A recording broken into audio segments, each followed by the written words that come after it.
Ha, ma filmni ko'rib qinglar. Voy, Tinchlikmi, qandaq ahvollari, uy ichi tishleri atı bu, nar javlar, egildik ot, kalı qo'y, eshaklar to'nlaqamay issiq omdan turyotamdi. yapir, ma ahvol so'rashni. Atil ülkütüdüğünde 20 yılını bir soralmadınız mı ha? Shu ahvol deganni menga o'xshash bütün so'rash kerak-ku. Işkıp manak ahvol so'rag'anni men ömrümde mana shu qulug'im chiqib, endi anglab baqdim sizdan maqma. Voy, quloq qachon chiqqan ana? Voy, sizni ovozingiz menga go'min qilib quloq chiqaryapti maynak. Voy, ayollarga erlarning ovozi go'min qilmaydan bildan-ku. Qana u ketdi bu? Ey ukemey, yani gahlaringiz boshqacha chiqyapti-ku. Qana o'kit bordi yana. Qana deydilar? Yana maynak kekemaydan gaqildan bo'lsa saqchig'il yetaman maqma sizni ha. Voy, ayla, bugun saqchidan avar qilsak bo'lmaydi. Bugun jafokash saqchilarimizning ulug' bayrami. Biz usaqmi charchatmay paqini saqchilarimizni. Anaus amdan gaqiling, amdan gaqiling. Amdan gaqimisiz telefonni qo'yib o'ting. Ha, bo'ldi ayla, bo'ldi. Men nima shu telefon qilgan, shuni danga. O'zladim shu g'izo qildigan ugun paqay deganman. Voy, men g'izo qilamsam? Voy, o'zlan laymanga ochiq xamir deb yama o'xshatdi dedi-ku. Ya, men uyda tomoq qilmayman. Voy, uyda o'zlar tomoqimizda erlar ko'tlarga 70 deb chiqirib tantishig'a. Hey, ukemey.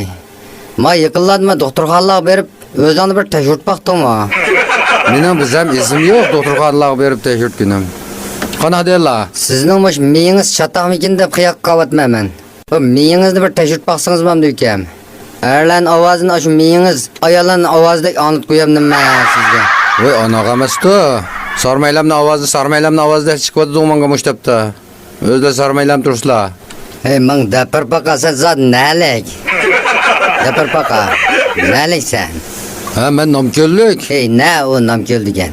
Singim namko'lmamda, singim namko'l. Hey, men chatqonliq. Singim namko'lingni men qana hilma. Ma singimga chiqib petirlayman qilganni menga o'gitqozlab bilvallah bu namko'l degan naligini. Na aytdim paxosh o'qigan bir mukassa maqmo sen, ey.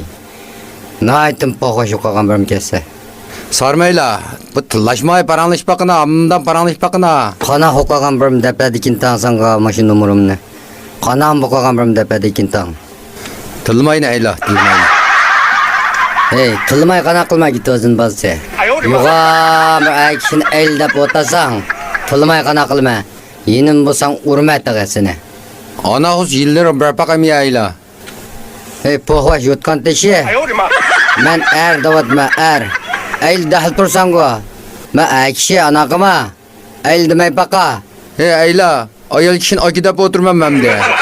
Apang yine ayol kishi ham gibi edi. Ha paxosh. Ha deb pesam Kanada vassa. Mening barma maqmosining. Mening baqa vaqtimda tug'ilganini pishman qildiryapman men sening. Ayol kishi turmamlar dena. Hey, git paxosh hazlak. Qo'yat telefonni. Gelingni dastayma, qir hazlak. Qo'yat telefonni hozir. Telefonni ma qildim, qo'ymayman qana qilsa. Seni qulungdim telefon ba qo'ygan kelsa qo'y. Qo'ymayman qana qilsa. Hey, yo'qul baqa paxosh qir, paxosh yotgan teshi yo'qol. Tfi. Xo'sh, madishek.